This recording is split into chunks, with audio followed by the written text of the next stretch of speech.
대담한 대담 시작해 보도록 하겠습니다. 전기차 시장의 여러 가지 데이터 분석 필요하고요. 여전히 전기차는 글로벌 각국의 시장의 판도에 그 주도권을 줄 수 있을지에 대한 분석 해드리려고 합니다. 오늘 옆에 윤석천 경제평론가님 와 계십니다. 어서 오세요. 네, 안녕하십니까? 네, 지금은 1월이고 가까운 그 최근 데이터는 1월이잖아요. 1월 그렇죠. 데이터 네. 분석 좀 해주시면서 네. 전기차가 과연 잘 팔렸는지 좀 듣고 싶습니다. 네. 예, 영국 그 시장조사 업체죠. 로모션이 이제 이 발표를 올 1월 이제 글로벌 전기차 시장에 대한 어떤 분석 자료들을 갖다가 발표를 했어요. 네. 올 1월 전 세계적으로 보면 약 130만 대의 전기차가 판매됐습니다. 이게 이제 YOY로 한 18% 정도 증가를 한 거거든요. 네. 그러니까 뭐 약한 증가세라고 볼 수는 없는데 사실 1월 달 같은 경우에는 계절적 요인이 굉장히 많아요. 우리나라 특히 1, 2월 달에 안 팔리잖아요. 네. 왜 그러냐면은 그게 이제 보조금이 우리나라 같은 경우는 한 2월 중순경에 확정이 되니까 사실 1월, 2월 달에는 전기차를 굳이 사야 될 이유가 없는 그러네요. 거예요. 네. 보조금을 못 받으니까. 네. 그래서 보통 3월 달부터 우리나라 시장이 시작을 하는 것처럼 네. 그 글로벌 전기차 시장에서 아무래도 제일 큰 시장은 아직은 중국이잖아요. 중국 역시 그런 계절적 요인들이 사실 있습니다. 중국이 이제 몇만 대가 팔렸냐? 1월 달에 글로벌 시장에 130만 대, 중국이 70만 대를 팔았습니다. 거의 뭐 절반 이상이네요. 그러니까 이게 거의 뭐 절반 이상의 시장을 장악을 하고 있는 건데, 근데 YOY로 보면 이 12% 증가한 거예요. 네. 이게 어떻게 보면 성장률이 상당히 둔화되는 양상을 보이고 있다라고 얘기를 할 수가 있죠. MOM으로도 뭐 한 43% 정도가 감소를 했으니까, 근데 이거는 이제 두 가지 요인이 있습니다. 하나는 계절적 요인이 있는 거고요. 두 번째로는 이제 똑같아요. 여기도 지방정부에서 이제 보조금 정책이든 이구간 신정책들을 갖다가 만들어가지고 실행을 하는데, 그게 보통 한 2월, 이 설 연휴, 그러니까 거기 춘절이라고 하나요? 그 연휴들이 다 끝난 다음부터 보통 지급을 하기 때문에 네. 1, 2월 달에 이제 성적들이 비교적은 안 좋아요. 그럼에도 불구하고 사실 중국의 어떤 성장률 같은 것들이 사실은 이제는 좀 둔화되는 양상을 보인다. 과거처럼 이렇게 뭐 100% 성장한다거나 50몇 % 성장하는 시장은 더 이상 아니다. 이미 침출이 됐기 때문에 이거 하나를 갖다가 유심히 볼 필요가 있는 거고요. 그다음에 이제 미국 및 캐나다를 보게 되면은 미국 및 그러니까 북미 지역에서 13만 대가 판매되면서 YOY로 22%가 늘어났습니다. 어떻게 보게 되면 이거는 좀 견고한 성장이라고 얘기할 수가 있겠죠. 네. 이게 사실은 뭐 우리들이 우려가 굉장히 많았잖아요. 트럼프 대통령이 백악관에 복귀를 하면서 가령 뭐 IRA 폐지라든지 IRA 세액공제, 정확하게 얘기하면 세액공제고 우리들은 이제 보조금이라고 알고 있는데 그 $7,500 세액공제를 갖다가 없앨 거다라고 했는데 여전히 뭐 계속 견고하게 유지가 되고 있고 트럼프 대통령께서는 관심이 다른 데로 있어서 그런지 더 이상 전기차에 대한 얘기는 없죠. 그렇습니다. 그다음에 이제 올해부터는 사실 그 FEOC, IRA에 의해서 필수 광물에 대한 FEOC 규정들이 훨씬 강화가 되잖아요. 그러니까 중국산 광물이라든지 뭐 이런 것들이 포함된 거에 대해서는 그 IRA에 의해서 보조금을 갖다가 주지 않는 것들이 이제 시행이 되고 있는 거거든요. 그래서 과거 24년도에 보해서 그 EV 전체 모델 중에서 그 $7,500을 받을 수 있는 모델들이 굉장히 한정이 돼 있어요. 우리나라도 맨 처음에 기아 자동차는 뭐 EV6, EV9 이게 다 포함이 됐지만 현대차가 아이오닉 5, 그다음에 뭐 아이오닉 9이라든지 GV70이 맨 처음에 해당이 됐다가 지금 현재 탈락해 있는 상태잖아요. 네. 근데 이거에 대해서 일부에서 우려가 상당히 많은데 저는 그렇게 크게 우려하지 않아도 된다고 생각합니다. 곧 다시 이 보조금을 받게 될 거라고 봐요. 그 이유는 뭐냐면은 이제 그 조지아 메타 플랜트에서 이제 현대차를 갖다 생산을 하잖아요. 현대차가 현지 생산 요건을 완전히 갖추고 있는 거고 여기에 탑재되는 배터리 또한 SK온 배터리가 탑재가 되는데 그게 조지아 공장에서 또 역시 생산이 되는 거거든요. 그러니까 뭐 원산지라든지 아니면 FEOC 규제에 걸릴 이유가 없다 이제는 더 이상. 그래서 제가 보기에는 상반기가 아니라 1분기 내로 다시 포함이 되지 않을까 싶고요. 이제 우리가 가장 이제 관심 있게 봐야 될 그 지역은 사실은 EU, 그다음에 EFTA 및 영국, 그러니까 유럽 지역이죠. EU는 이제 유럽연합에 속한 거고, EFTA는 유럽연합에 속하지 않으면서도 EU와 FTA를 주고받는 나라들, 가령 뭐 스위스 같은 국가들을 얘기를 하는 겁니다. 그다음에 영국이 이제 포함이 돼가지고 유럽 대륙 전체적으로는 25만 대가 판매됐고요. YOY로 21% 증가했습니다.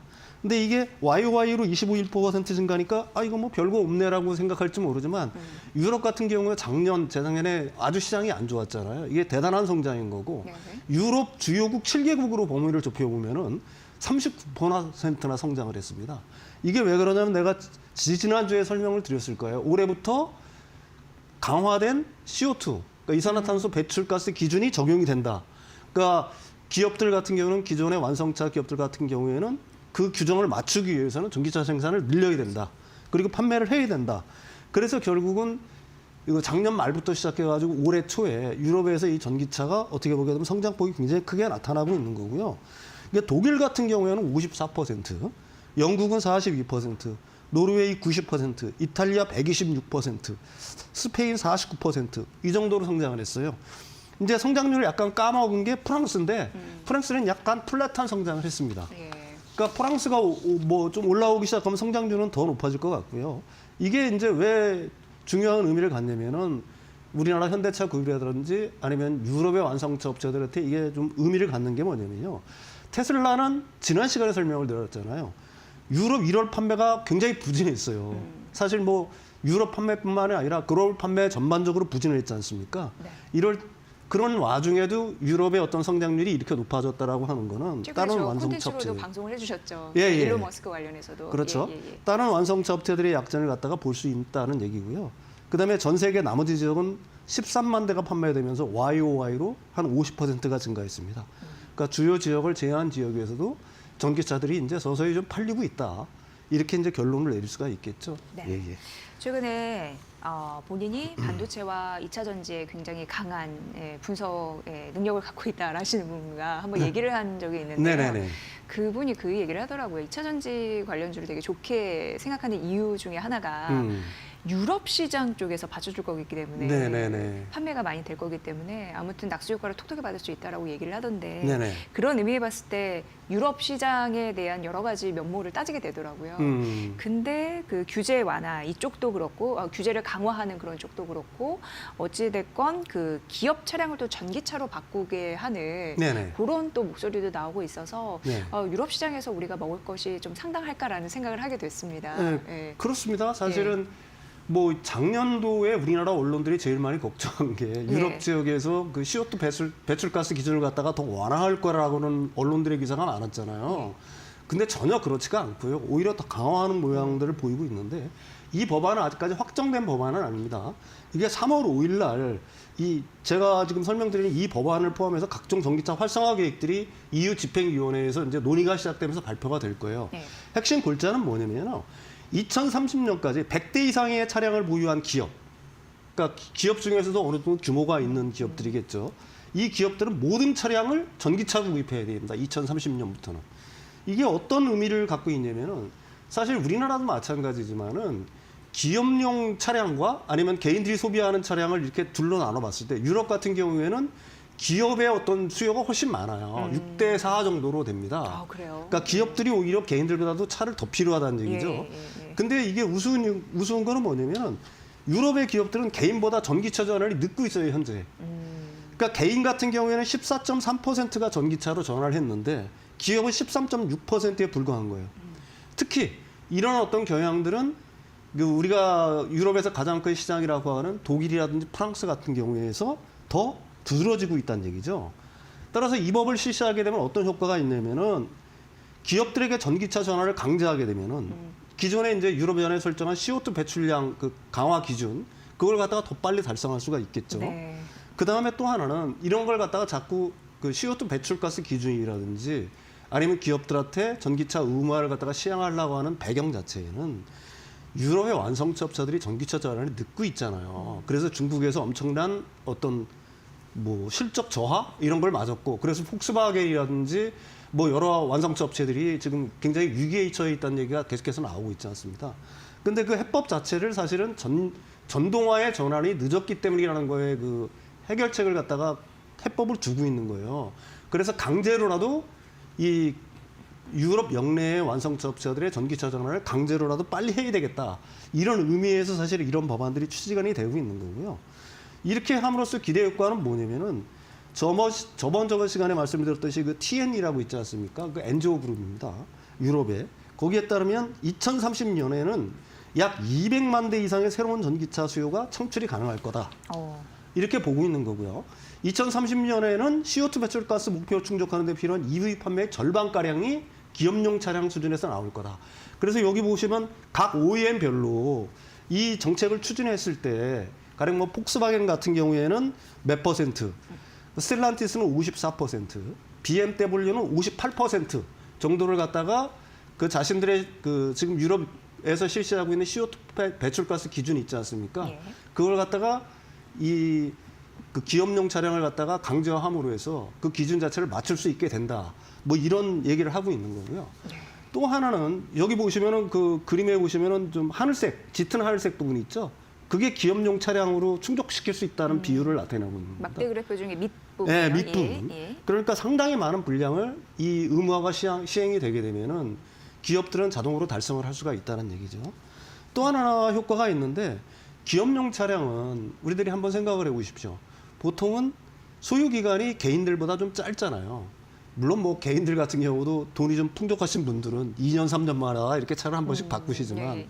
웬만한 분들은 한 5년 뭐 더 올해는 뭐 10년까지 타시는 분들이 굉장히 많은데 기업들은 보통 3년에서 4년 정도면 차량을 바꾸잖아요. 그렇게 되면은 이게 어떤 효과가 있냐면 2035년 정도 되면은 이 기업용 차량이 이제 이 3, 4년 그 모은 차량들이 매물로 나오기 시작할 거 아니겠습니까? 그러면 약 700만 대의 중고차, 그러니까 EV 전기차가 시장에 풀린다는 얘기입니다. 그렇다고 한다면 그런 차량들이 풀리기 시작하면은 개인들은 이 중고차 시장에 훨씬 더 싼 가격으로 접근할 수가 있으니까, 그러니까 EV의 어떤 그 전환 이것들이 훨씬 더 가시화될 수가 있을 거다. 그래서 지금 그 유럽 영내에서 추진하고 있는 거는 이렇게 보시면 됩니다. 하나는 그 완성차 업체들을 대상으로 하는 이산화탄소 배출가스 기준 강화. 그거는 지난번에 설명을 드렸고요. 거기에 대해서 기업들한테는 2030년까지 전기차를 갖다가 100%로 하는 거를 의무화하겠다. 네. 이런 법안들이 추진이 되고 있다.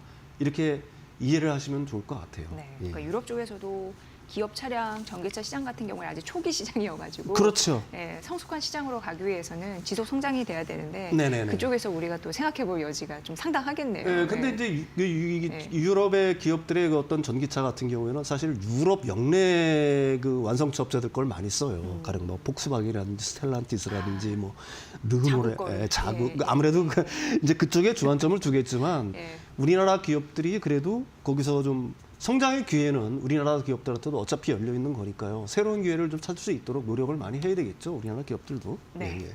그렇다면은 국내 시장으로 좀 성장을 생각해 보면 2차 전지 핵심 소재 중 하나가 양극재인데 네네네. 워낙 이제 배터리 원가의 40%나 차지하는 중요한 시장이잖아요. 네네, 그렇습니다. 폐생이 가능할까 이런 생각도 듭니다. 네. 왜냐하면 또 일부에서는 큰 폭의 물량 확보가 어려울 수도 있다라는 우려가 섞인 목소리는 지속적으로 이렇게 치고 있더라고요. 네네네. 평론가님의 또 분석이 예, 좀 신뢰감이 가니까 제 입장에서는 예, 궁금했습니다. 작년에 뭐 양극재 업체들 최악이었죠. 뭐 메탈 가격 하락에다가 엄청나게 어떤 최악이었습니다. 근데 작년에 그 양극재 시장을 유심히 보게 되면 우리가 아주 좀 그 미처 캐치하지 못한 걸 갖다가 좀 아주 특이한 점이 하나가 있어요. 뭐냐면은 양극재 출하량은 23년도에 비해서 24년도에 줄었어요. 나중에 정확한 수치를 제가 말씀을 드릴게요. 근데 우리나라 배터리 3사의 전기차 배터리 사용량은 큰 차이가 없습니다. 이게 무슨 얘기냐면은 배터리는 그대로 나갔어요. 작년에 어렵다라고 하지만 정확하게 얘기하면 23년에 163기가와트아워가 나왔는데 23년 잔흥년에 164기가와트, 약 1기가와트아워가 더 출하량으로 보면 늘었다는 얘기입니다. 근데 양극재 출하량을 보면 23년도에는 약 33만 8천 톤이었는데 코스머신 소재 뺀 겁니다. 24년에 20만 9천 톤으로 확 줄었어요. 3분의 1, 한 10만 톤 정도가 줄었습니다. 그 이게 뭘 말하는 걸까요? 이게 분석을 해보면 이런 거예요. 일단 배터리 에너지 밀도가 좀 증가했다라는 얘기도 될 수가 있겠죠. 가령 더 조금의 양극재를 쓰고도 더 어떤 효율적인 배터리를 만들었을 수가 있겠죠. 네. 그게 이제 하나가 있을 수가 있는 거예요. 그다음에 해외 공장에서 뭐 현지 조달을 했을 가능성도 있겠죠. 국내에서 생산되는 양극재가 아니라 현지에서 뭐 생산되는 것 갖다 좀 썼을 수도 있을 거예요. 그래도 그렇게 차이가 많이 납니다.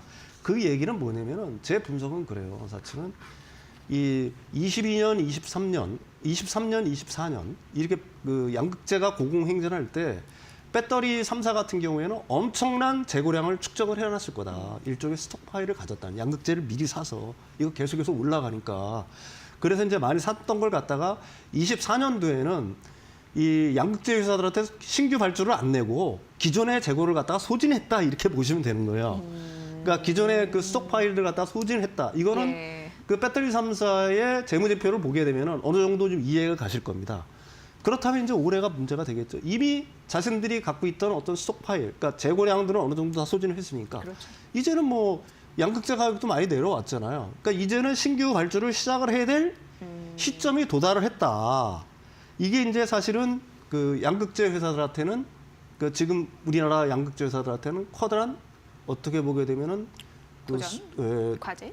도전 과제라기보다는 기회가 될 수가 있다는 얘기죠. 작년에는 신규 발주가 없었는데 예. 고객사들이 뭐 이제 자신들의 재고가 많으니까 굳이 신규 발주를 낼 필요가 없겠죠. 그렇지만 고객사들이 어느 정도 재고를 소진을 했기 때문에 이제는 이런 어떤 그 양극재 회사들한테 신규 발주를 낼 수밖에 없다. 그게 이제 양극재 회사들과 전구체 회사들까지 다 포함을 해서 그런 식의 이제 어떤 물량 신규 어떤 발주를 갖다가 배터리 3사들은 양극재 회사들한테 낼 수밖에 없는 상황이 됐다라는 거고요. 또 하나 중요한 거는 뭐냐면은 올 이제 사실은 그 LG 에너지 솔루션이라든지 대부분의 그 배터리 회사들이 올 한 그 상반기가 지나고 네. 하반기부터 이제 LFP 배터리를 갖다가 본격적으로 생산하는 어떤 그런 단계로 들어가게 됩니다. 근데 이제 왜 이 일정이 맞춰져 있냐면은 사실은 그 미국이 중국을 견제하기 위해서 그러니까 비전기차용 배터리 그러니까 바로 이제 ESS 같은 거를 갖다가 얘기를 하는 거겠죠. 거기에 대해서 이제 기존에는 7.5% 관세였는데 그 관세를 갖다 26년부터 25%로 높여요. 그러니까 이 얘기는 뭐냐? 왜 그러면 올해부터 하지 왜 26년부터 높이냐? 이 중국을 배제하고는 ESS 배터리를 갖다가 LFP ES 배터리를 갖다가 공급할 수 있는 주체가 없는 거예요. 아, 예. 그러니까 그 시간을 벌기 위해서 미국은 26년부터 관세를 부과하는 겁니다. 예. 그래서 그 빈 공간, 그러니까 24년부터 우리가 추진했고 25년도 올해 이제 하반기부터 우리나라 LFP 아니면 뭐 삼원계든 미드니켈이든 ESS 배터리가 이제 올 하반기부터 본격적으로 출하가 되기 시작을 하는 거거든요. 그렇게 되게 되면은 지금까지는 그 가령 뭐 삼원계 배터리에만 있었는데 ESS용 배터리에 대한 어떤 양극재 주문이라든지 이런 것들도 사실은 그 일정에 맞추려고 그러면은 미리 주문을 넣고 수주는 미리 나가겠죠. 예. 그다음에 뭐 샘플 테스트라든지 계속해서 하고 있는 줄 제가 알고 있어요. 우리나라 양극재 업체들 가령 뭐 에코프로, BM도 마찬가지고요. 고객사들한테 이제 벌써 LFP 배터리의 어떤 샘플 같은 경우는 다 돌려가지고 사실은 이미 테스팅을 하고 있는 줄 알고 있거든요.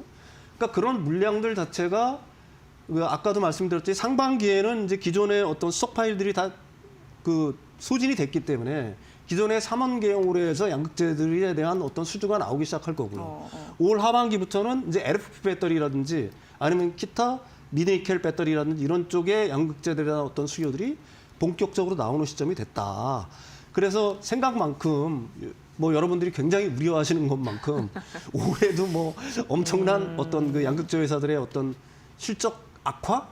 그러니까 작년도에 뭐 적자 전환이라든지 엄청난 적자를 기록했는데 그것들이 과연 계속될 수 있는 가능성이 있겠느냐 하는 거에 대해서는 뭐 제가 생각하기에는 그럴 가능성이 그래도 많이 줄었다 아니면 거의 없다라고 보는 게 합리적인 추론 아닐까. 뭐 저는 그렇게 판단을 하고 있습니다. 네. 예. 오늘 2차 전지 관련주, 뭐 대형주 위주로도 그렇고 지속적으로 좀 올라가는 흐름들이 나타나고 있는 상황인데 어찌됐건 그 창고에 재고가 막 쌓이는 게 아니라 그거 털어내고 있는 상황이고 네, 그렇습니다. 신규 예. 발주 나오면 그게 또 네네. 실적으로 연결될 네네네. 거니까 과도하게 우려할 만큼 그렇게 잘못된 상황 아니고 앞으로 좋아질 개선의 여지가 있다라고 말씀해 주셨습니다. 2차 전지 뭐 전기차 관련주 궁금하신 분들 항상 도움을 많이 주고 계신데 예. 앞으로도 데이터 나오면 꼭 분석 좀 부탁드리도록 하겠습니다. 예, 오늘 윤서천 경제평론가님과 함께 2차 전지 관련 그 산업에 대한 글로벌과 우리 국내 시장의 기업 전략 잘 들어봤습니다. 고맙습니다.